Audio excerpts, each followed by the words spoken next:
Yo, balik lagi dengan kita dari anime dengan gua Tawada dan Gua Iqbal. kali ini kita bakal bahas moving lagi karena kemarin kayaknya masih kurang ya, kayak belum puas ya bahasnya. Yuk langsung aja kita bahas 5 karakter favorit menurut kita masing-masing.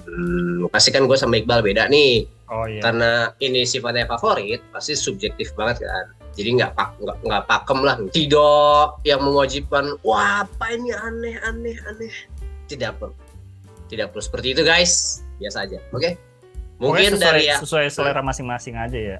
Ya, sesuai selera masing-masing. Dan kalau kita beda sama kalian, silahkan komen di bawah favorit kalian apa aja.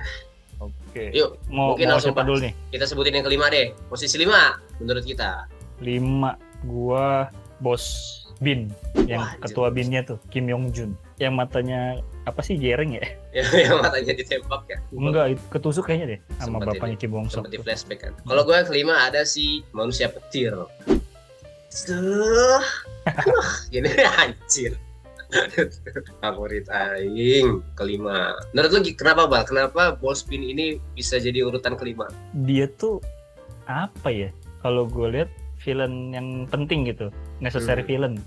Jadi kalau nggak ada dia nih film konfliknya nggak dapet. Nah, Jadi gimana ya? Dia tuh ibaratnya kayak kalau Marvel tuh kayak Nick Fury gitu. Dia yang ngumpulin manusia-manusia super ini. Dia sendiri nggak punya kekuatan apa-apa. Manusia biasa doang, tapi emang pengaruhnya luar biasa gitu loh. Jadi sampai manusia-manusia super ini aja nurut sama dia gitu kan. Sebenarnya kalau mau membelot bisa-bisa aja kan, kayak yang dilakukan sama Kim Do-sik gitu kan. Itu juga cuma Kim Do-sik doang yang berani begitu, yang berani ngelawan gitu kan. Kalau yang lainnya kan nggak ada yang berani ngelawan. Udah gitu, kalau dilihat waktu pas dia merintahin si ibunya Bongsok waktu masih muda, siapa namanya, Demi Hyun. buat deketin Kim Do-sik. Gua kira ya rencananya sesederhana pengen nyuruh dia deketin si Kim Do-sik buat tahu ideologinya gimana, buat apa kayak gitu-gitu, tapi ternyata dia udah tahu dari awal kalau dua orang ini adalah dua orang yang gagal menjalankan misi karena dianggap terlalu baik, terlalu mementingkan hati nurani. Terus juga dari awal dia udah tahu kalau misi yang dikasih ini bakalan gagal ya. Udah itu di mesin kopinya ditaro kamera lagi. Nah, ditaro kamera dan itu menurut gua apa ya, kayak jebakan yang sempurna banget gitu, yang kayak istilahnya kan Lee Mi-hyun ini kan indranya kuat banget ya. Dia aja sampai ketipu gitu, nggak menduga kalau ini bakalan segitunya. Ternyata wah, keren banget sih strateginya si ini orang. Kayak strategi di balik strategi ya. Iya. Anak konspirasi banget ya. Jadi apa ya? Oh, terus juga ya karakternya menarik sih kalau menurut gue, karena cuma kurang digali aja gitu. Istilahnya kan karakter-karakter lain tuh punya chance buat diceritain backstory-nya, tapi ini karakter enggak. Sayang sih menurut gue. Tapi itu menurut gue yang ini karakter sebenarnya menurut gue pribadi kurang di-explore gitu sebagai karakter yang jahat, tapi nggak di-explore gimana ya? Kita kan nggak tahu sampai sekarang motifnya mereka dia nyuruh Kim Do-sik ke Korea Utara buat nyerang pemimpinnya itu apa gitu loh. Motif apa di balik itu semua tuh kita sampai sekarang masih nggak tahu. Kurang deep kali ya sayangnya ya. Iya. Nggak eksplor sih. Mungkin deepnya mungkin udah kali ya. Mastermind-nya dia tuh. Iya. Kelihatan. Cuman emang nggak terlalu banyak aja, kurang banyak. Itu dari gue. Kalau lu gimana? Si Jeon Jae-do tuh, si manusia petir. Kenapa manusia petir menjadi kandidat? Karena menurut gue ini kayak ngegambarin apa ya, sisi cerah dan kelamnya sebagai superhero, dan selain superhero sebagai star, sebagai bintang. Menurut gue dia tuh kayak di gambaran kayak misalkan kalau kita lihat entah itu Iron Man atau Captain America gitu kan, kita kan ya nggak diceritain dia dari misalkan sisi masyarakat lihat dia gimana, tapi dalamnya seburuk itu, tapi enggak kan. Jadi ya sama-sama aja gitu yang kita lihat. Tapi kalau si Petirman ini dia tuh kayak ngegambarin dua sisi gitu. Di satu sisi dia itu harus bagus di depan kamera, kayak gitu. Ya ibaratnya ini lebih realita sih. Maksudnya kita kalau di depan kamera kan pasti beda ya sama aslinya. Dan di belakang kamera tuh dia ternyata kesusahannya itu, kesulitannya itu banyak gitu yang dia hadapi. Kayak ngendaliin petirnya susah, tapi dia kayak orangnya tuh tetap dapat positif. Masih bright aja gitu ya. Positif iya, masih bright aja. Ya? Jadi ini karakter sebenarnya ya sayang aja sih nggak kurang se-explore itu gitu dijelasinnya. Terus banyak adegan-adegan yang bikin gue salut sama dia gitu. Secara intuisi ataupun insting dia tuh bisa nebak ini orang jahat kali ya, kayak gitu-gitu. Ini orang jahat, itu yang apa? Ini kok orang HP-nya kayak gini, terus ngebuntutin anak kecil 2 orang. Ini dia siapa? Terus dia pas ngejar-ngejar si manusia kuat yang pertama tuh si Frank. Itu dia udah berani ngejar kayak gitu, gila banget sih menurut gua. Dan kelihatan banget sisi humanisnya itu, dia nggak bisa ngendaliin emosi karena ada dendam. Itu gua wah anjir, tegangnya dapat. Natural banget, dan gue ngerasa tegang banget. Dia kan manusia biasa ya, maksudnya punya kekuatan tapi nggak dilatih gitu loh. Nah itu yang dia tuh badannya tuh nggak sebagus itu untuk fight gitu. Tapi dia tetap ngelawan ya, walaupun kalah juga ujungnya kan. Terus dan di akhir itu kita dikasih selain yang pas masalah si manusia terbang itu yang ngejar itu, dia langsung inisiatif ke polisi kan. Nah kemudian di terakhir dia ke sekolah lagi, itu gila sih menurut gue, keren banget sih. Dia kayak pasti kan di satu sisi lu mikir ini gue bakal banyak kesalahan yang dia buat di tempat kerjanya kan. Tapi dia memilih untuk anjir nih, kayaknya ini lebih urgent nih buat ngikutin si Jang Huiso itu ya. Kim Bong Sok sama Jang Hiso. Untuk ke sekolah itu, dan dia gak pikir panjang, langsung ke sana, dan dia bisa berimpact sangat besar pas ngeluarin jurus terakhir Kamehameha aja itu. Wah, itu gila banget sih menurut gue kayak puas banget. Akhirnya ini karakter tuh dapat sesuatu yang bikin dia nge-highlight potensinya dia ya. Potensinya, tangannya buntung aja. Dan itu bukan tentara sembarangan kan, dia pasukan khusus supernaturalnya Korea Utara gitu. Betul, dan dia bisa ngalahin itu one hit death, anjir, langsung udah. Ya walaupun sebenarnya dia kalau di 1 lawan 1 masih kalah.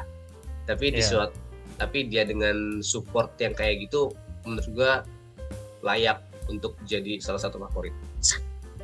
Sama pengen nambahin dikit soal si manusia petir ini. Itu sih kayak yang gue bahas di terakhir episode kemarin ya.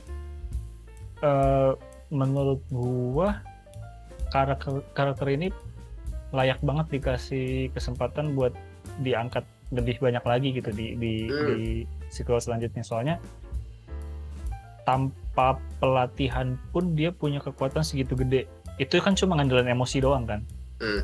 Waktu pas dia bikin buntung yang terbang itu, dia cuma ngandelin emosi doang sama baterai sih sebenarnya, baterai. Iya.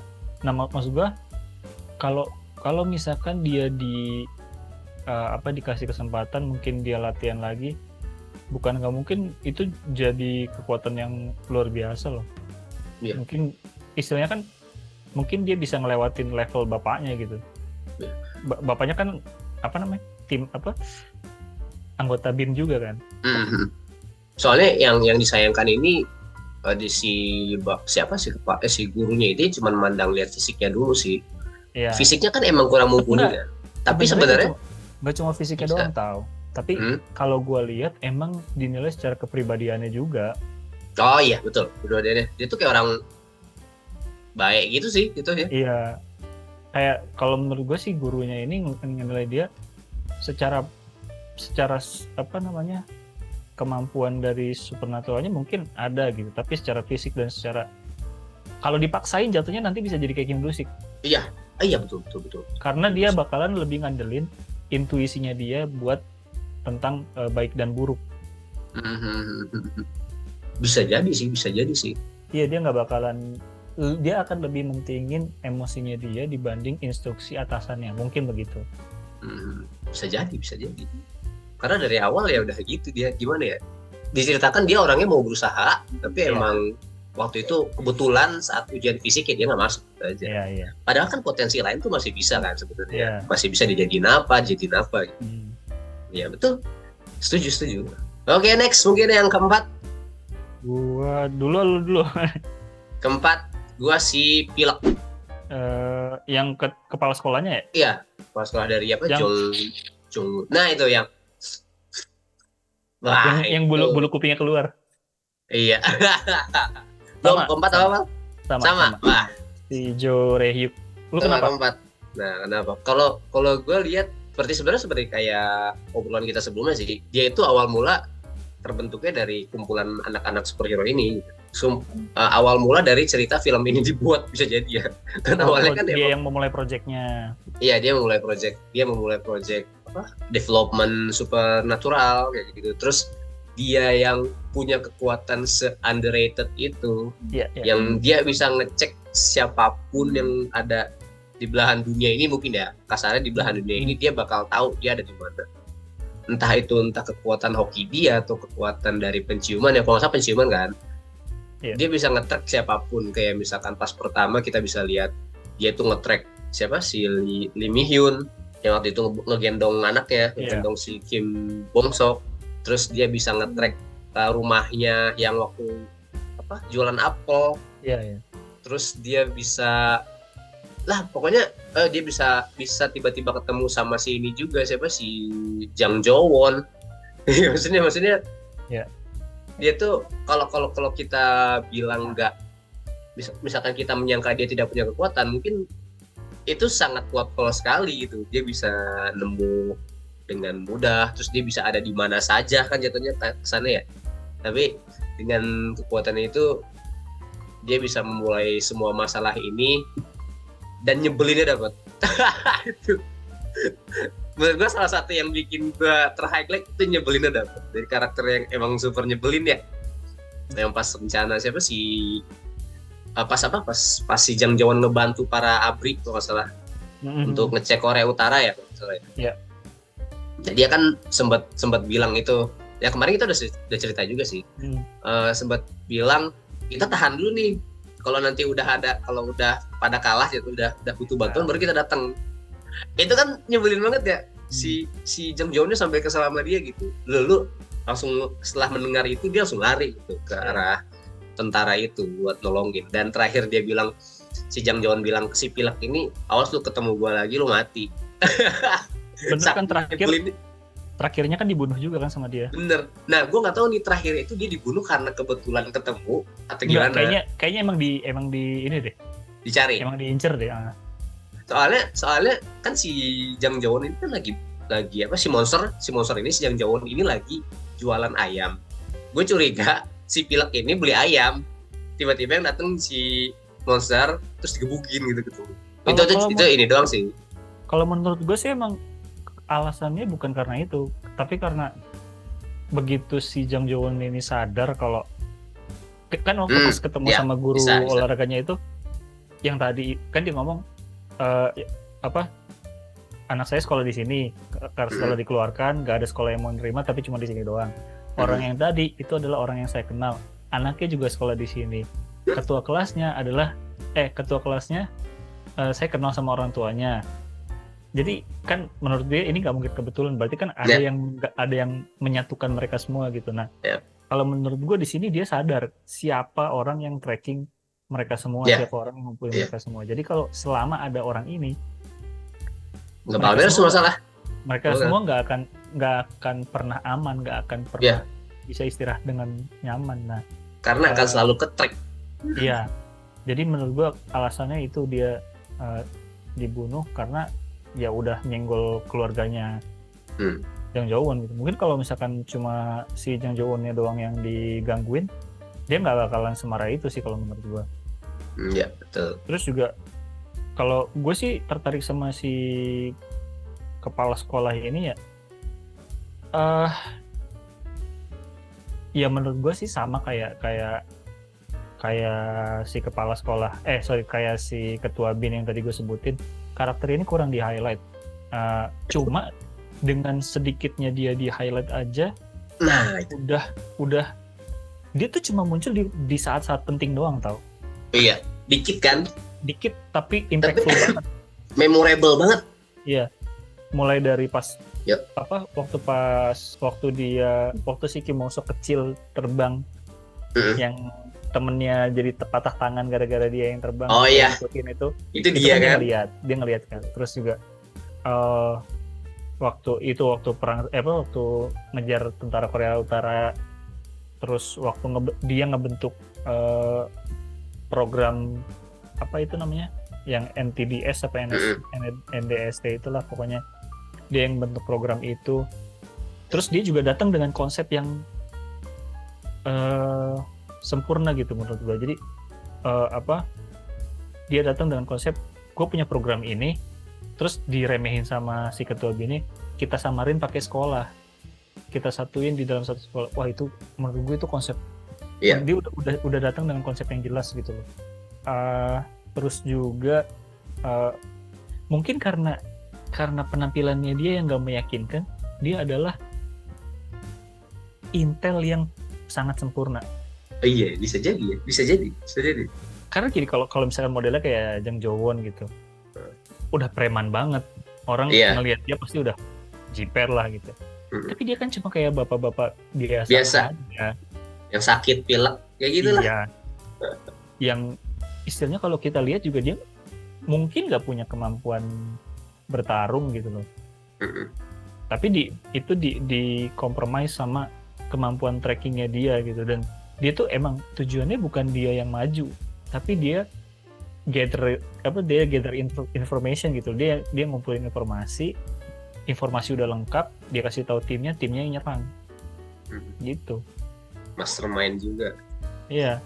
Jadi dia sama si ketua BIN ini cocok banget ini. Iya. Dua orang ini. Sama-sama dua akal bulus. Iya. Dan saling mendukung satu sama lain gitu. Cuma menurut gue sih kayaknya harusnya lebih ya mungkin karena durasi juga ya. Durasi sih. Ini aja udah 20 episode aja rasanya kayak masih kurang gitu. Tapi yang gue seneng itu sih, walaupun dia durasinya nggak banyak, tapi tetap memorable dan impactful sekali untuk film ini gitu. Makanya top, si pilek top. Yoi. Anda autornya bisa menciptakan karakter nyebelin kayak ini luar biasa. Dapat banget lagi karakter si cast-nya juga cocok banget sih. Iya, khas banget dengan filmnya kayak gitu. Oke, next kita masuk. Berarti 4 kita sama ya? Sama. Kita sama. Berarti kita masuk ke 3. Lu apa Bal? 3 Bal? Gue guru olahraganya si Choi Il-wan. Wah, guru olahraga. Kalau gue 3 adalah si Monster. Nah, coba mungkin lu dulu Bal, kenapa? Oke. Gua ya. Kenapa Choi Il-wan? Karena menurut gue ini karakter yang apa ya, mungkin dia nggak diceritain sedetail kayak kayak Kim Bong Sok atau Jang Hee Soo atau yang lain-lainnya dari sisi development karakter gitu. Tapi dari sisi backstory, tapi backstory-nya cuma muncul sekali, cuma development karakternya sangat kerasa gitu. Dari yang tadinya dia cuma tentara biasa yang ikut ngejar waktu ada tentara Korea Utara yang mata-mata itu, terus dia ditolongin sama si Jang Jo-won kan yang senapannya macet. 2 kali dia diselamatin, 1 yang waktu senapannya macet, 2 yang ada granat. Terus dia ngedaftarin diri buat ikut project sekolah ini, dijadiin guru olahraga. Seiring berjalannya waktu, perasaan dari dia yang tadinya cuma tentara doang, dia udah mulai bergeser jadi orang yang berperasaan gitu. Jadi dia kayak mereka ini cuma anak-anak biasa doang gitu loh. Terus juga baper dia. Dan udah mulai ngerasa nyaman dengan perannya dia sebagai guru gitu. Dan cuma waktu pas terakhir ketika diperlukan, sisi protektifnya dia sebagai tentara dan sebagai guru itu muncul waktu pas ada tentara Korea Utara muncul di sekolahnya dia. Terus dia lebih memilih buat fight buat anak-anak muridnya. Itu menurut gue keren sih. Dia apa ya, kalau gue lihat dia kayak posisinya serba salah gitu. Kayak kalau dia ngumpetin tentang anak-anaknya juga dia yang kena sebagai anggota BIM. Kalau dia kasih juga kasihan sama si anak-anaknya ini juga gitu.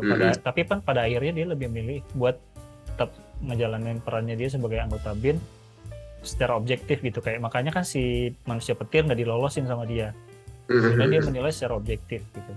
Iya. Begitu ada anak murid yang potensial, si anaknya Naju, dia udah seneng banget, ternyata meninggal gitu. At least dia taunya dia meninggal gitu. Meninggal. Dia taunya dia meninggal kan. Tapi ternyata kan dibohongin. Gitu. Nah, nggak tahu lah itu ya gimana ya. Oke, tapi iya sih yang salah satu gue seneng dari dia tuh walaupun dia tentara ya, maksudnya dia salah satu orang biasa yang sangat berani sih, pastinya berani buat berhadapan sama orang-orang super di atas itu pas di episode terakhir. Itu gue seneng banget sih. Iya. Seneng banget sih. Kayaknya cuma dia doang yang manusia biasa deh. Iya gila dong. Menurut gue ini anjur dia orang biasa gitu, tapi lawannya super-super semua. Iya. Dan dari flashbacknya dia TNI itu TNI lagi ya. Dia tentara. mah Indonesia, tentara TNK. Dia kan udah lama nggak militer kan, udah lama nggak militer kan, tapi dia masih bisa berani untuk itu, gue selalu tahu. Dan dia bisa menghadapi itu, dan dia bisa menghadapi itu gitu ya, nggak mati aja. Iya. Itu udah keren banget. Dan nggak cedera serius loh dia. Iya, maksudnya wow. Terus ya mungkin kalau masalah cedera serius mungkin karena diselamatin sama yang lain-lainnya kali ya. Iya, itu ya ada plot armor lah untuk dia sebenarnya. Cuman bagus banget sih perannya, bagus banget. Dan dia dari yang tadinya emang bertujuan udah tugas aja gitu, gue tugas. Dan dia bisa berubah jadi kasarnya mungkin di film ini menjadi humanis dan jadi seorang manusia itu di selama prosesnya itu gitu. Developmentnya bagus dan gue senang sih. Oke. Itu gue. Nah lu nomor 3 Jang Joo-won. Gue nomor 3 si Monster ya. Sebenarnya jelas banget ya. Karena kita kemarin banyak banget obrolan tentang dia juga, dari yang dia itu ibaratkan kayak karakter utama sih. Apalagi di episode bagian flashback orang tuanya tuh dari 8 sampai 14 ya kalau nggak salah. Itu banyak banget development cerita dia, dari yang awalnya seorang monster tidak terkalahkan, preman, gangster, teman-temannya banyak, gengnya banyak, dan dia orang yang paling dipercaya, tiba-tiba berubah jadi sampah. Dalam artian sampah yang dihianatin banyak orang ya, dihianatin semuanya, itu jatuh banget pasti. Sampai dia ngerasa dihianatin sama temannya sendiri, si Milky. Itu. Awalnya gue kira tuh si bosnya dia lo yang ngianatin. Ternyata bosnya dia juga nggak tahu apa-apa ya. Gimana ya, bosnya itu cuma uang aja sih sebenarnya kan. Iya, bosnya kan cuma bisnis lah gitu. Bosnya kan cuma ngisar duit. Tapi yang memulai perang ini kan sebenarnya si Milky ini kan. Iya, dan gimana ya, dia tuh beneran muka 2 muka 3 banget. Iya. Beneran sebenarnya dia bisa jadi salah satu kandidat favorit juga ya sebenarnya ya. Cuman karena dia ada muncul di flashback doang, ya udahlah, nggak terlalu inilah. Tapi dia bisa ngebentuk karakter si monster ini sih. Dia sebagai sarana untuk membentuk karakter si monster ini, ya dunia tuh tidak sepolos itu gitu. Iya. Terus di samping cerita yang tegasnya dia, maksudnya di samping cerita yang kerasnya dia juga punya sisi manis itu. Ketemu si istrinya. Iya. Itu polos banget sih pas apalagi gue inget lucu juga pas dia mau beli kopi, yang datang tuh bukan dia. Iya. Dia sampai pesen kopi berapa kali. Sampai duitnya habis lagi aja. Iya, pesen kopi berapa kali. Jadi ini dan yang setelah beberapa kali baru datang si cewek itu. Terus setelah kasus itu lewat, lah kan kita udah tahu ya sekuat apa dia. Terus setelah dia di flashback bareng Kim Do-sik, kita tuh bisa lihat sisi lucunya dia. Pas yang misi itu tuh nggak, dia dari langit diturunin tuh, dijatuhin ke bawah. Itu kan kocak banget ya. Kayak Mr. Bean jatuh ya. Anjir ini kejam banget, tapi dibuat dengan suasana yang happy gitu. Jadi gue ngeliatnya lucu gitu. Dan dia kan nggak ini ya, maksudnya nggak merasakan sakit apa. Ngerasain sakit sih mungkin ya, cuman nggak berimpact sama dia gitu, udah biasa gitu aja. Dan sudah biasanya itu jadi kerasa dia tuh super power banget gitu. Beda sama yang super regenerasi, yang skillnya regenerasi juga dari Korea Utara, kan dia mungkin masih takut kan, tapi si monster ini gila banget, pengalaman bertarungnya udah parah, pengalamannya banyak banget. Iya, terus gue inget juga adegan lucu pas ini kan sisi lucunya tadi udah keras-kerasnya udah ada, sisi lucunya itu pas dia ini pas curiga si cewek ini kok balik-balik mulu si ibunya istrinya si Kim Do-sik ini, calon istrinya Kim Do-sik ini bolak-balik di kantor mulu yang dapat misi dari si ketua BIN. Dia kan ada adegan di lift nih. Lu kok bawa barang mulu terus minta dibawain gitu kan. Emang berat banget. Emang berat banget apa gitu kan. Iya beratan gitu. Terus udah gitu kayak lu kayak apa sih si monster ini ngerasa pangkat itu di atas dia kan. Iya. Padahal sebenarnya kan terbalik ya. Iya. Terus pas pangkat dia tahu pangkat dan angkatan. Pangkat dan angkatan dan ya lulusan juga sih, lulusan ya itu kan. Terus dia pas kaget tuh gitu. Kita kayak anjir itu lucu banget. Langsung kayak dia bingung kan. Ternyata selama ini yang suka lewat ini di atas gua. Yang awalnya dia suka ngeledekin, pangkat ini di sini sangat berpengaruh loh gitu kan sama temen dia gitu. Dan ternyata si cewek itu ternyata di atas dia. Itu lucu. Lulusan terbaik lagi. Iya parah. Makanya gue seneng banget sih. Itu jadi ada roller coaster karakter juga sih di dia. Dari yang keras, sampah, berusaha buat bangkit lagi, percintaan, terus lucu. Itu jadi ada di dia semua gitu. Gue nyambung tau. Kebetulan si monster ini gue nomor 2. Jadi langsung aja ya. Dua lagi. Kalau menurut gue menariknya dari si Jang Ji-won ini sebenarnya gini ya. Dia ini sih seharusnya jadi sidekick kan. Cuma kan karena Kim Do-siknya yang menghilang, jadi dia yang lebih banyak muncul gitu. Kalau menurut gue tuh gue sangat tertarik sama sisi yang nggak pernah dimunculin dari film-film superhero lainnya gitu. Si Jang Ji-won ini kan punya kekuatan super ya, dia punya kekuatan regenerasi gitu.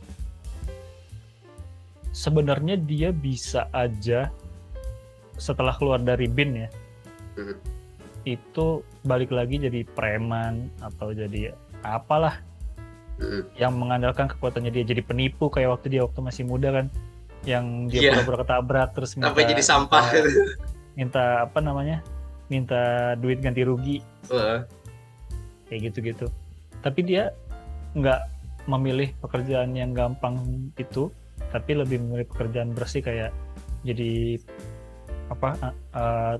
kerja di tambang atau kuli panggul atau apapun, istilahnya cari kerja halal buat anaknya gitu.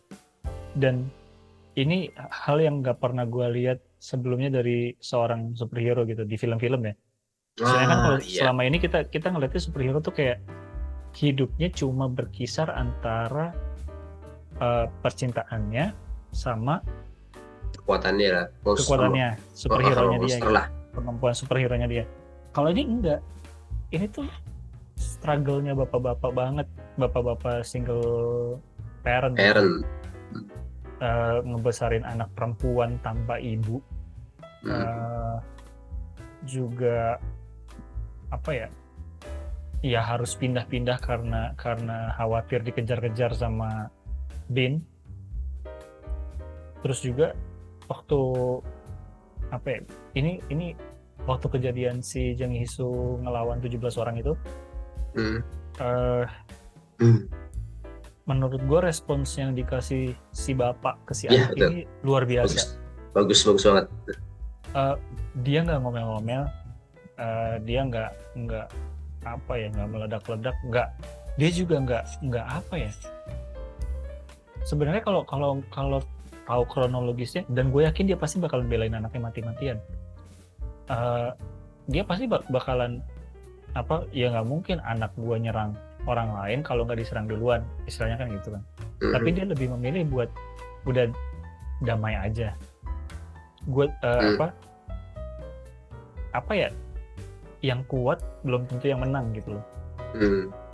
Jadi dia lebih memilih untuk low profile, dia minta maaf ke orang tuanya, ganti rugi bahkan. Menurut gue sih tujuannya ya buat ngelindungin Jang Hee-soo ya. Karena kalau sampai kasus ini keangkat, mereka pasti bakalan muncul di berita, surat kabar, apa segala macam. Ujung-ujungnya dibubar sama Bin juga. Itu salah satu apa ya, perlindungannya dia buat anaknya menurut gue. Dan lebih mengharukan lagi pas dia ngomong, dulu ibu kamu pengen banget kamu punya kemampuan kayak ayah gitu, dan pasti dia senang sekarang ya. Pasti dia senang sekarang, dan mengetahui dia senang, ayah lebih senang lagi. Itu wah gila, itu dalam banget sih menurut gue. Itu yang apa ya, yang selama ini tuh nggak gue temuin dari film-film superhero lainnya gitu. Betul. Dan gue suka juga sih sama slogannya dia tuh yang saat ngobrol sama istrinya itu bilang, orang yang baik akan menang di akhir, kan gimana sih? Oh iya. Itu gue seneng banget sih. Jadi kerasa banget perjuangan dia tuh belakangnya happy ending gitu. Iya. Seneng banget. Oh, sama waktu pas adegan terakhir atau kalau waktu pas ada 2 adegan yang menurut gue underrated, tapi apa ya, bikin mata berkaca-kaca juga. Waktu pas terakhir abis lawan Korea Utara, kan Kim Bong Sok nunduk terus ibunya digendong kan, terus si ibunya ngomong, anakku putraku sudah besar gitu. Oh iya. Nah terus abis itu dia terbang, terus Jang Hee-soo lari, terus si Jang Joo-won juga ngomong, putriku tumbuh dengan baik. Itu tuh kayak menurut gue dia bangga banget udah bisa gedein anaknya sampai bisa kayak sekarang gitu.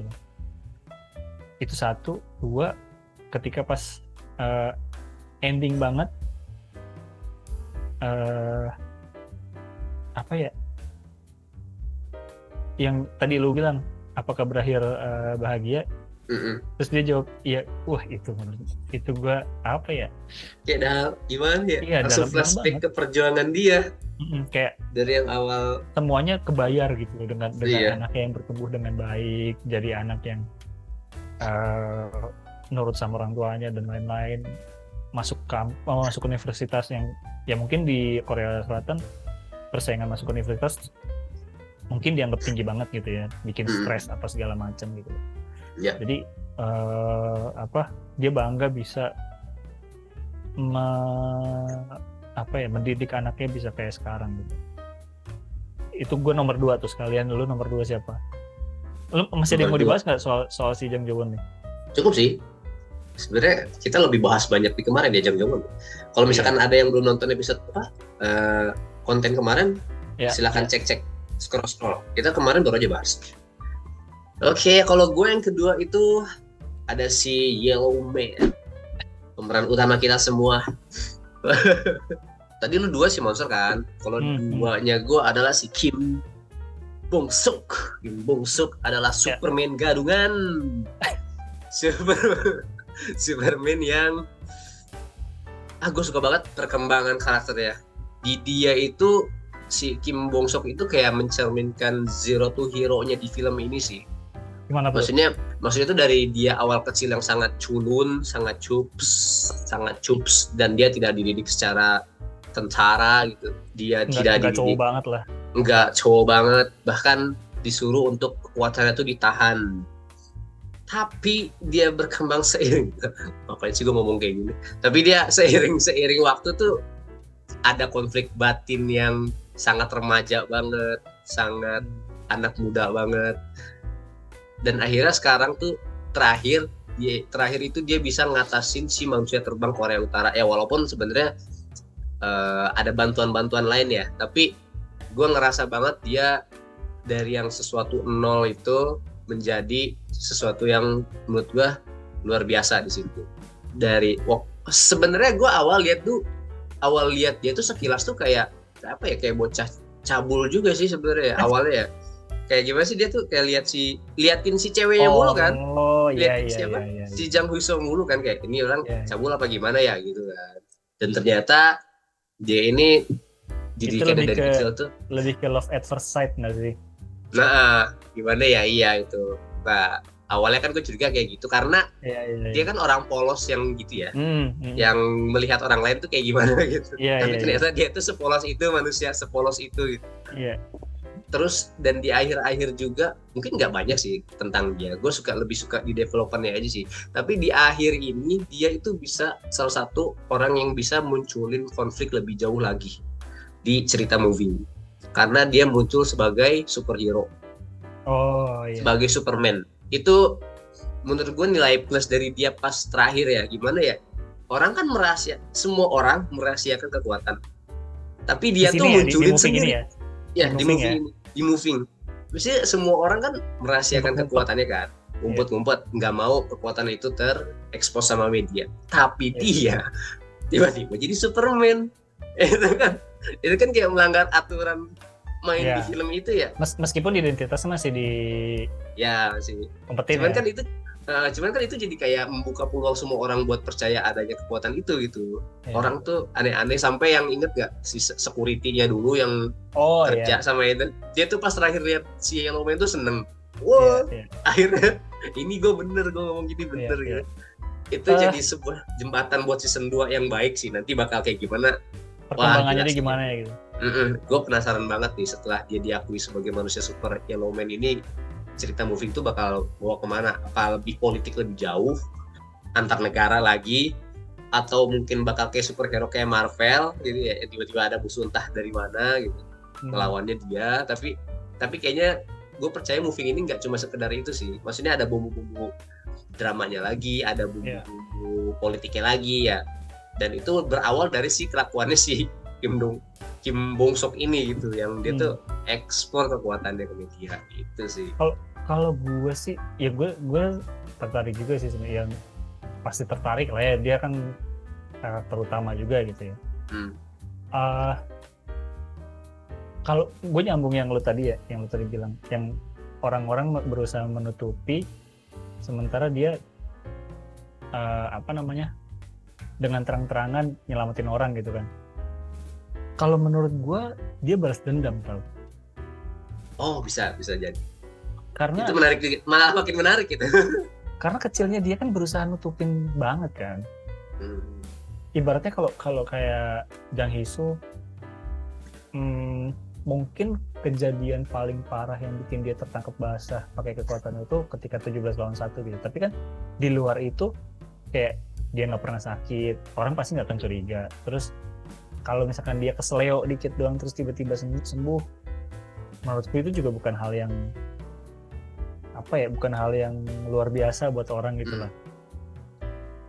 Atau kalau kayak si Lee Kang Hoon tuh, si ketua kelasnya gitu, dia kuat banget, cepet tuh. Mungkin menurut gue dia bisa, ibaratnya kayak Gohan waktu disuruh jangan kuat-kuat banget, jadi dia berusaha ngatur gitu loh kekuatannya.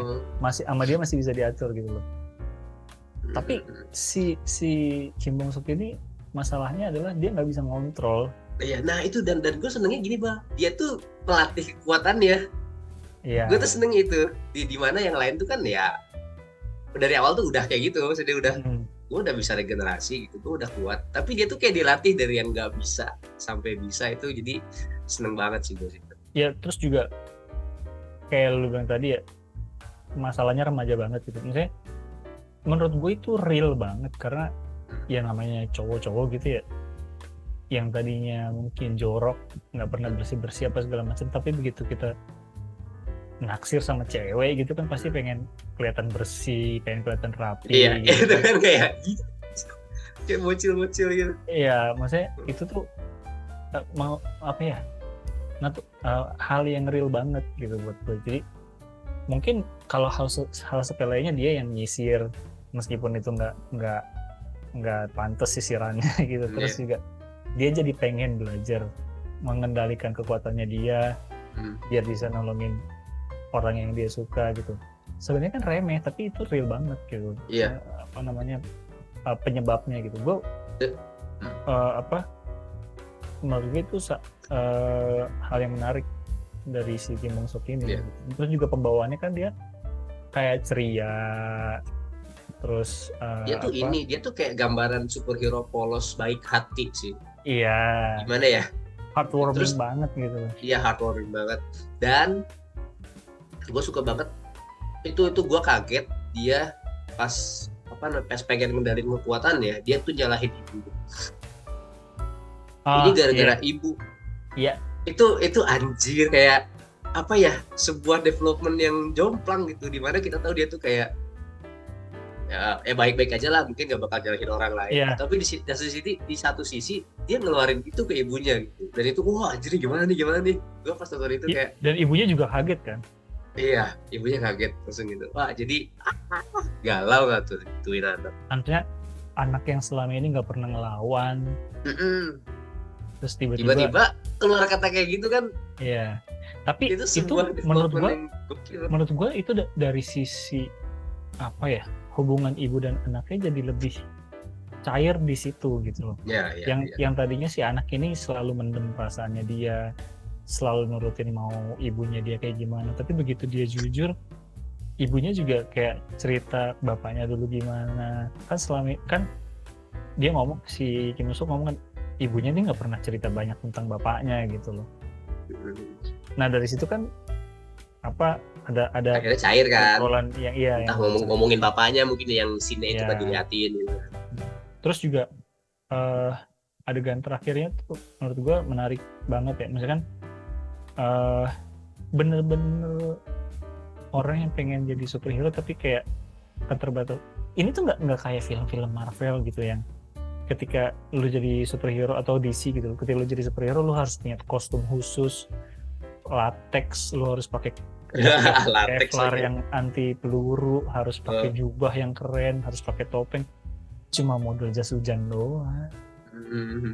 Udah gitu jas hujan ceweknya lagi. Terus tujuannya buat nyamarin identitas doang gitu. Iya. Bukan apa-apa. Menurut gue apa ya? Kalau nilai yang gue ambil gitu ya, lu nggak perlu apa ya? Ya lu asal niat lu tulus buat nolongin orang ya udah gitu loh, nggak usah diribet-ribetin harus pakai kostum, harus pakai apa segala macam kayak gitu. Menurut gue nggak.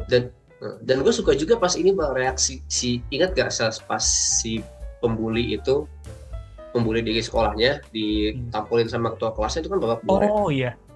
Gue suka banget tuh pas dia ngelihat si orang itu, dia tuh berusaha buat nolongin, mau nyamperin kan. Iya. Si Kim Bong Sook itu mau nyamperin dia, cuman ada Jang Pisau bilang ngapain sih gitu, akhirnya nggak nolongin. Itu jadi kayak gambaran hati dia sesungguhnya gitu, beneran pure banget gitu. Jadi ini adalah sosok superhero yang gimana ya, yang shonen banget lah kalau di itu. Iya. Ibaratnya kalau kita kenal mungkin dia tuh Gon gitu, dia itu misalkan Goku, gitu lah dia tuh. Kalau Naruto enggak sih, Naruto kayaknya lebih suka jabatan dia. Gak makanya baik lah, Naruto juga baik. Maksudnya yang superhero yang selama ini kita kenal dari kecil gitu, ada di dia gitu.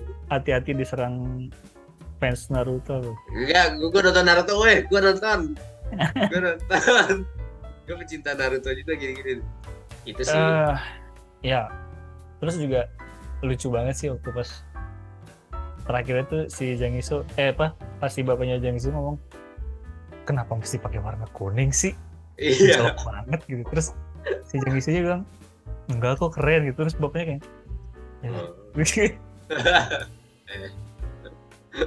kayak itu ya, dan itulah dia masuk media tuh jadi akan memunculkan konflik baru pasti itu.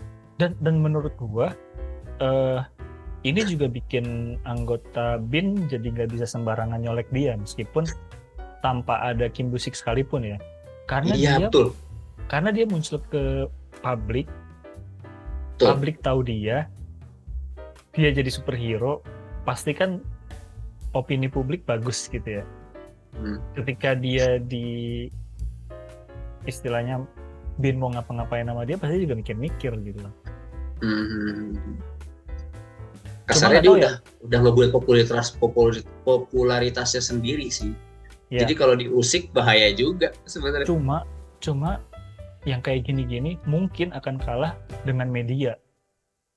Oh, mainnya Ibaratnya kayak sama sih.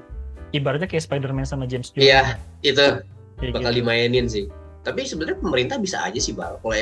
Maksudnya kalau emang kita balik ke media ya, pemerintah mungkin bisa aja manipulasi dia sih kalau emang butuh dia ya. Iya.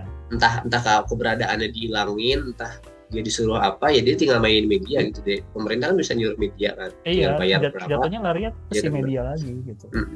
Dan itu mungkin ada unsur politiknya nanti yang bakal kita senangi lagi ya. Mungkin itu nanti dimainin lagi kali ya, nggak tahu sih, karena kita tidak baca webtoonnya. Entah webtoonnya bakal kayak gimana. Semoga aja bakal lebih menarik sih. Oke, paling gue cukup sih. Terakhir nomor 1. Siapa? Mungkin gue dulu kali ya. Yaudah. Karena gue menyambung sama si Yellowman ini, karakter favorit gue tidak lain tidak bukan, lu bisa tebak. Ya. Ini. Sudah terlihat jelas.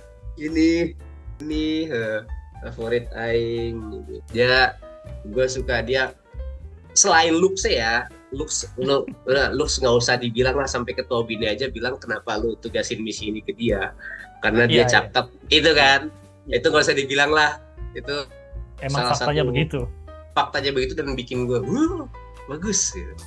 Dan dia tuh salah satu karakter yang bisa bikin gue betah di episode 8 ke atas. Yang flow-nya lambat ya? Iya, itu kan flow-nya lambat ya. Udah gitu kan tidak ada karakter utama. Maksudnya yang kita kenal itu, yang kita ngikutin dari awal itu ya drama anak sekolahnya tiba-tiba berubah. Tapi dia tuh menyelamatkan gue biar betah di situ. Ya, selain dari looks-nya ya, dan gimana acting strategi dia buat ngedapetin si Kim Do-sik, skill dia yang menurut gue cukup underrated juga sih ya skillnya ya, walaupun minusnya skillnya tuh ternyata dia pakai aktivasi ya, jadi kalau dia nggak diaktifin berarti nggak fokus, dia nggak sedetail itu sih, minusnya itu sih. Kalau misalkan aktif setiap saat juga pasti minus juga ya, karena pusing. Ya, kalau aktif setiap saat bingung juga. Iya, karena dia bakal terlalu crowd di otaknya. Terus dan dia itu karakter yang memunculkan, menurut gue ya, memunculkan humanisme pertama di film ini. Kan kita bisa lihat Operasi Elang itu gagal ya. Ya. Itu kan awalnya dia Burung camar gagal. Kemudian si Elang gagal. Elang itu lihat siapa gagal? Iya. Karena lihat si cewek ini gitu. Jadi itu untuk pertama kalinya humanisme itu muncul di situ gitu. Iya. Dan itu jadi konflik juga kan, jadi konflik juga dari si ketua BIN, kenapa dia nyuruh untuk adanya menggabungkan mereka berdua itu gitu, karena mereka tuh punya sifat yang mirip gitu. Dan humanisnya itu diturunkan ke si Kim Bong Sok, anaknya. Gue suka banget quotes dia yang pertama, lu superhero tuh bukan apa-apa kecuali sifat empati lu. Itu gue suka banget sih kayak menjawab keseluruhan film ini gitu. Iya. Itu kuncinya film ini sih sebenarnya. Kuncinya film ini kan yang beda sama superhero lain itu ya. Maksudnya ada sisi humanis, ada sisi bukan cuma soal good guy versus bad guy doang gitu. Ya itu, dia ada humanisnya, ada realita kehidupannya, dan itu si ibunya itu bisa nyampein itu gitu dari kata-kata itu doang sebenarnya yang gue bilang. Lu superhero bukan apa-apa ya gitu kan, lu bukan apa-apa kalau lu nggak punya sifat empati. Gue maksudnya detail kata-katanya gimana, intinya kayak gitu lah. Jadi gue senang banget sama karakter ini, dan dia tuh gue bisa lihat dia dari yang waktu kerjanya sejago itu, lulusan terbaik gitu ya kan, lulusan termuda, dan dia mencetuskan untuk gagal dalam misi itu pilihan dia, tidak dipengaruhi orang lain. Katanya Kim Do-sik kan sengaja gagal itu bukan kegagalan. Nah itu gue seneng banget sih. Kalau Kim Do-sik kan dia gagal misi gara-gara lihat dia kan, gue yakin gara-gara lihat cewek. Tapi dia tuh itu atas pengennya sendiri, gue nggak mau kayak gini. akhirnya dia pindah divisi lah jatuhnya kan. Terus kita bisa lihat lagi sisi dia setelah jadi ibu-ibu. Ya. Setelah dia sendiri itu kan luar biasa capeknya ya ngasuhnya. Terus mulai anaknya ditempah anaknya yang udah mulai masuk puber gitu. Dan terakhir dia dibikin badas lagi kan. Iya. Itu dibikin badas lagi, gue suka banget sih. Yang ibaratnya kayak yang ditunggu-tunggu gitu. Dari awal dia badas di ibu-ibu nih, terakhir dia ikut action lagi dan itu keren banget. Gak tau, gue seneng banget pas dia lihat CCTV,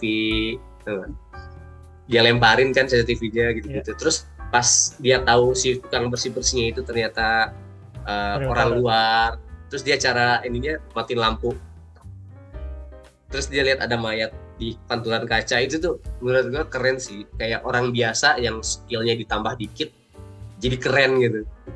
Dia bisa ngalahin berapa orang kan di situ kan jatuhnya. Dan 3 orang loh. Iya, terus dia nembakin pistol itu pakai paku tuh. Itu keren banget sih. Dia nyari alat ke bawah, ditembak jedor itu. Wah gila, seneng banget sih. Jadi kelihatan bukan orang biasa aja di situ. Kelihatan main otaknya juga gitu. Dia mau pistol terus bener-bener lulusan terbaik dan termuda dari angkatannya gitu. Dan gue sukanya sisi emosional dia muncul ketika anaknya datang. Itu dia langsung panik. Iya. Itu kan udah ditis sama si suaminya kan, sama si ribu banget ya. Iya, Kim Do-sik kan udah kayak ngetis kan. Lu tuh kalau masalah anak kalau nggak salah jadi berubah. Iya. Jadi berubah. Dan itu dilihatin di terakhir. Pas Kim Do-sik tahu Kim Bong-suk datang, dia panik, semua panik gitu. Panik kayak ibu gimana sih? Seneng banget. Iya. Jadi ibaratnya masalah tuh lagi ada masalah, muncul lagi masalah. Kok ini anak nggak nurut gitu? Iya, dia nggak nurut, terus terakhirnya dia mau bicara pelan-pelan, tiba-tiba anaknya ngelawan gitu kan. Itu gue seneng sih, gue seneng banget sih. Ada dia bisa karena emang si Han Hyo-jo-nya ya, bisa karena emang Han Hyo-jo-nya juga kan, maksudnya dari looks-nya bikin betah nonton ini gitu. Dari acting-nya juga mungkin kan. Terus dari segi karakternya pun kayak gitu, bikin gue betah nonton ini. Kalau misalkan dia nggak ada di episode flashback 8 ke atas, gue nggak tahu ini seberapa banyak yang bakal gue skip kalau nonton gitu. Gue sedikit ngomentarin soal Han Hyo-jo-nya juga ya. Jadi beberapa kali gue udah nonton film sama dramanya si Han Hyo-jo ini, dan banyak juga yang menilai Han Hyo-jo ini bikin pangling banget di Moving karena berubah banget dari yang dia kan di film-film atau di drama-drama sebelumnya itu dia selalu jadi peran wanita utama gitu kan, yang istilahnya selalu mukanya mulus, rambutnya Korea banget gitu kan, cewek-cewek Korea banget yang agak ngembang, kodenya segini lah, terus ya pokoknya karakter utama banget gitu. Terus tiba-tiba di sini jadi ibu-ibu biasa yang make up-nya mungkin sedikit banget, sengaja ditambahin titik-titik titik-titik di mukanya dia yang jadi kayak ibu-ibu banget. Transformasinya sih menurut gue oke banget gitu. Gue aja baru nyadar ini Han Hyo-jo di episode 2 atau 3 gitu, gue lupa. Terus juga balik lagi kayak tadi lu sempat sebutin, dinamika dari si karakter ini, dari yang tadinya lulusan terbaik di angkatannya gagal bertugas, dengan sengaja gagal bertugas ya, terus ditugasin di bagian administrasi. Ada satu cacat dalam penyamarannya dia sih yang menurut gue ini sebenarnya tanpa Kim Do-sik spill sekalipun kenapa dia gagal, itu udah jelas banget dari awal. Tumpukan bukunya gue juga ngeliat kok itu mulu gitu. Oh iya. Gue juga udah ngeh gitu kan, kalau emang tujuannya buat nyamar, paling enggak yang dibawa tuh beda terus gitu loh. Gini Bang, tapi sebenarnya dia pun kayak berusaha untuk gagal kan? Kenapa ya? Dia tuh kayak nggak suka dapat misi ini gitu. Kalau gue lihat ya, kayak bukan berusaha sih. Karena kayak gue merasa si cewek ini punya unsur kesengajaan kalau dia tuh nggak suka misi ini gitu. Misi buat ngedeketin itu ya. Kalau gue lihatnya gitu, makanya dia ini orang super perfect banget menurut gue. Nah, coba menurut gue. Kalau menurut gue pribadi sih sebenarnya dia pengen misi ini berhasil awalnya karena ini satu kesempatan dia buat balik jadi field agent, jadi agen lapangan, nggak di balik meja administrasi lagi. Tapi terlepas dari dia beneran suka sama Kim Do-sik apa enggak, itu masalah yang beda lagi menurut gue. Cuma kalau menurut gue ya gagalnya dia, kalau gagal di misi yang sudah mendeketin Kim Do-sik ini, menurut gue emang pure gagal karena kesalahannya dia sendiri. Maksud gue, lu lulusan terbaik mau nyamar, masa hal sedetail ini nggak kepikiran sih gitu loh. Terus juga timingnya tuh selalu, setidaknya yang ditampilin di on screen ya, timingnya tuh selalu dia munculnya kok selalu pas Kim Do-siknya dateng gitu ya. Maksud gue pasti kan lu harusnya ada variasi timing gitu loh.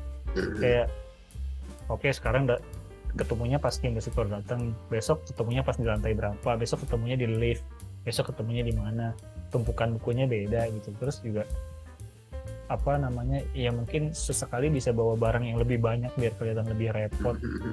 Menurut gue pertama kali mau ketemu sama Kim Do-sik, menurut gue harusnya tumpukan bukunya harusnya lebih banyak, biar lebih merepotkan untuk mencari perhatiannya gitu. Ini kan kayak ya elah, gue masih setuju sama Jung Jo-won gitu. Ya elah, buku segitu doang minta di. Tapi menurut gue gini, kenapa gue nggak ke situ ya arahnya? Mungkin ini nggak apa-apa, maksudnya kita berbeda nggak apa-apa ya. Karena dia itu tadi pertama yang salah satu, dia tuh nggak mau, kayak ada yang gue lihat tuh dia ada kecenderungan dia tuh nggak mau jalan misi ini ya. Mungkin dia nggak mau ke lapang lagi atau gimana gitu kan. Dia kan emang nggak mau ke lapang lagi kan gitu. Terus yang kedua, dia itu mau buat sesuatu senatural mungkin, dalam artian nggak bawa barang-barang berat kayak gitu. Kayak ngapain itu aja cewek-cewek bawa barang berat banget gitu kan. Jadi dia bawa barang itu, cuman ya itu yang gue lihat kenapa dia bawa barang sama, ada kecenderungan dia tuh kayak males juga gitu. Kayak ingat nggak pas dia ganti baju atau apa, terus ngapain sih gue gini gitu. Ada kayak kecenderungan malas gitu ya, kayak udah bodo amat gitu. Dan terakhir mungkin dia ada punya rasa ketertarikan juga gitu sama si Kim Dong-sok. Jadi dia nggak mau Kim Do-sik. Jadi dia nggak mau untuk dalam artian menjatuhkan si cowok ini juga gitu. Dari awal kan udah bilang good looking ya gitu kan. Iya. Dari situ terus dari itu ternyata pas dideketin mungkin secara obrolan nih idealisnya atau apa, bukan orang yang jahat gitu. Justru sama-sama humanis juga. Dan soalnya gitu dia nggak kaget setelah tahu misinya itu gagal, karena itu kayak ya udah gitu, gimana sih, kayak udah salah satu planning dia. Makanya si Kim Do-sik ngobrol lagi kalau rencana gagal yang direncanakan itu bukan rencana gagal, itu maksudnya kayak 2 kali dilakuin lah sama si cewek ini, 2 kali dilakuin gitu. Yang satu yang pertama operasi camar, satu lagi mungkin ini gitu. Itu makanya menurut gua strategi cewek ini ya semau dia gitu. Dia juga nggak harus menyelesaikan misi ini dengan baik gitu. Ya udah gue maunya gitu, gue nggak mau ya udah gitu. Nah, kenapa menurut gue dia melakukan kesalahan sama gini loh, kan pendapat lu tadi sebenarnya berkebalikan sama apa yang dilakukan di akhir tau. Gimana? Waktu pas di konflik terakhir tuh strateginya dia tuh sempurna banget gitu loh. Dia nemuin guru olahraganya dulu, terus dia ngecek CCTV. Iya itu gila, horor banget ya. Akhirnya dia bisa ngebunuh 3 orang agent Korea Utara. CCTV-nya ditutupin salju apa segala macam. Menurut gue tuh rencana sempurna banget gitu. Dia cuma kena 1 tembakan doang loh. Dari semua itu. Istilahnya kan dia tahu strength sama weakness-nya dia kan. Dia bisa bikin strategi, weakness-nya dia pasti tarung jarak dekat. Jadi dia lebih memilih bertarung jarak jauh dengan pistol, dan dia cuma kena 1 tembakan doang. Menurut gue itu sempurna banget gitu. Ya dan itu yang gue suka sih. Jadi di akhir dimunculin lagi, kita diingetin lagi kalau dia tuh agent terbaik dari angkatannya dia gitu.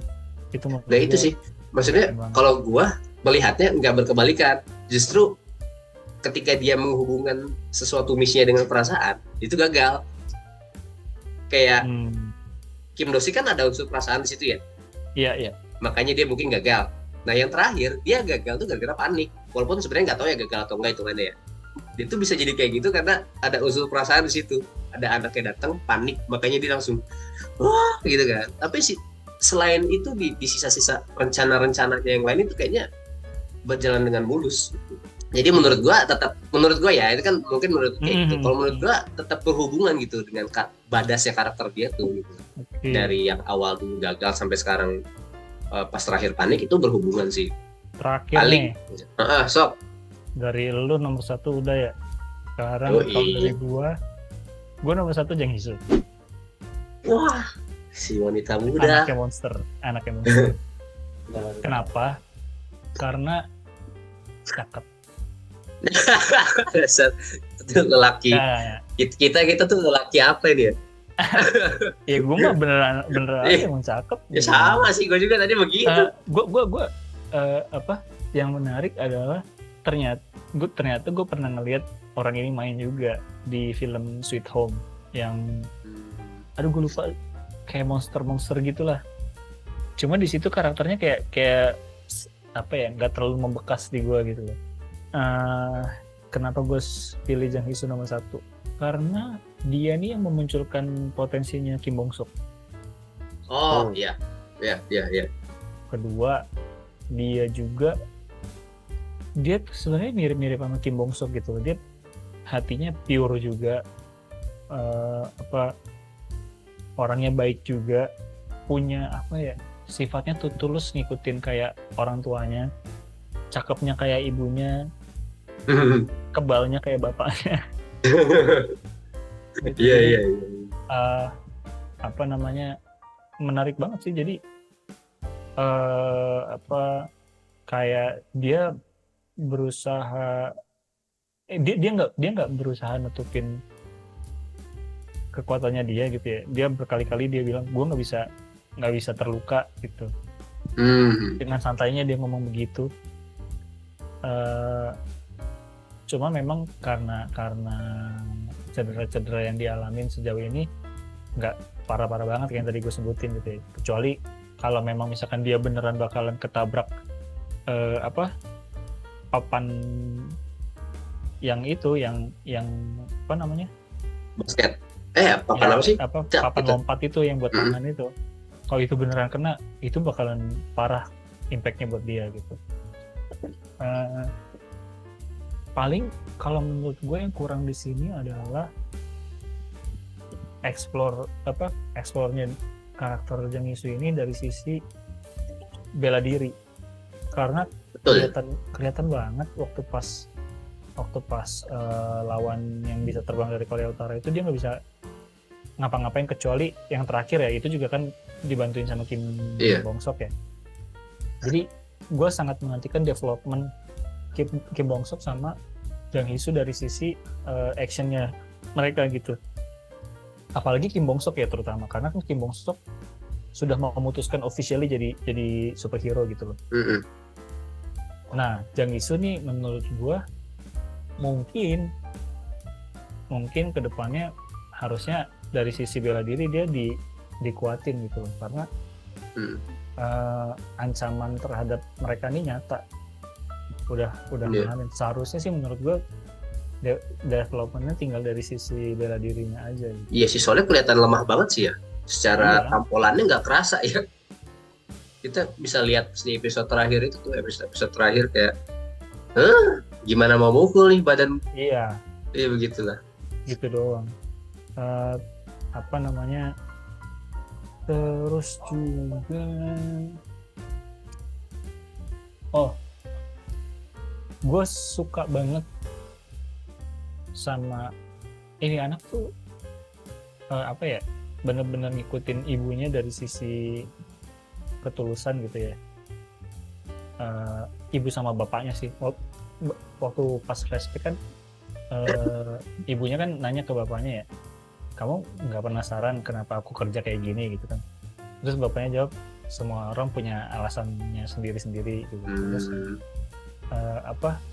ini tercermin dari pas dia menghibur si tentara Korea Utara yang nangis itu, yang punya kekuatan regenerasi, yang badannya gede. Dia yang menghibur, mungkin saat itu dia nggak tahu ya konteksnya kenapa ini bapak-bapak tiba-tiba nangis gitu. Tapi di akhir-akhir pas ternyata dia jadi kerja sama bapaknya, terus dia dengan santainya manggil dia paman gitu kan. Nggak, istilahnya ya yang udah ya udah gitu loh. Iya. Nggak dipermasalahin lagi sama dia gitu loh. Dan ini benar-benar nunjukin Pencair suasana banget ya. Iya, benar-benar si bapak sama anak ini orang baik banget gitu loh. Nggak mikirin masa lalunya orang gitu. Semua orang bisa berubah, semua orang bisa jadi lebih baik gitu. Itu sih yang menurut gue menarik dari si Jang Hee-soo ini adalah kebaikan hatinya dia gitu. Dan ya itu, dia bikin karakternya si Bong Seok ini mau eksplor kekuatannya dia gitu loh. Iya. Salah satu faktor pemicu lah ya.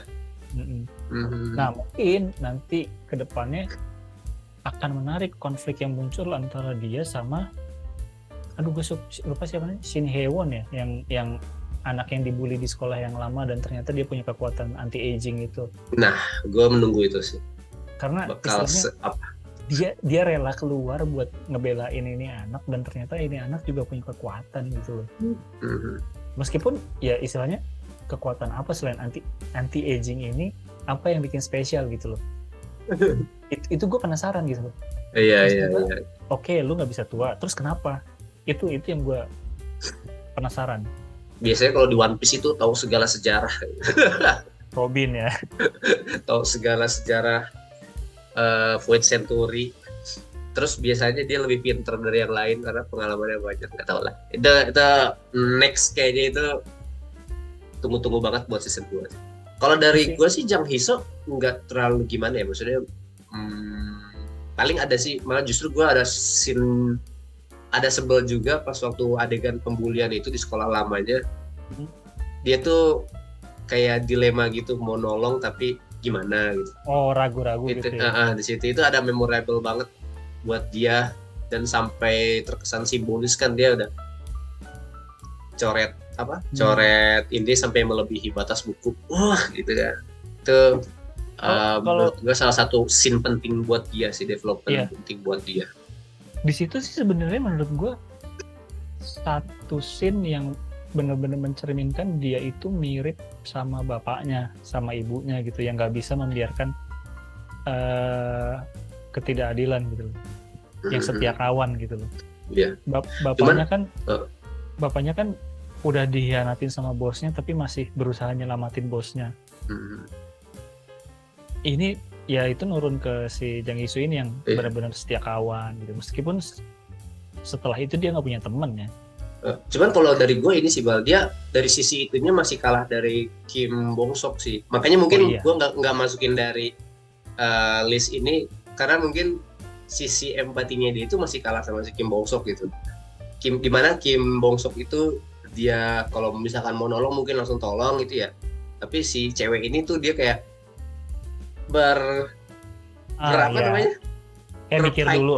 mikir dulu, walaupun itu sebenarnya ini ya humanis juga ya, realistis. Kalau menurut gue itu dia orang yang realistis. Kenapa? Ya, menurut gue itu realistis. Karena pertama kalinya dalam hidup dia bisa sekolah nggak pindah-pindah, karena pertama kalinya dalam hidup bapaknya punya kerjaan tetap, akhirnya punya rumah.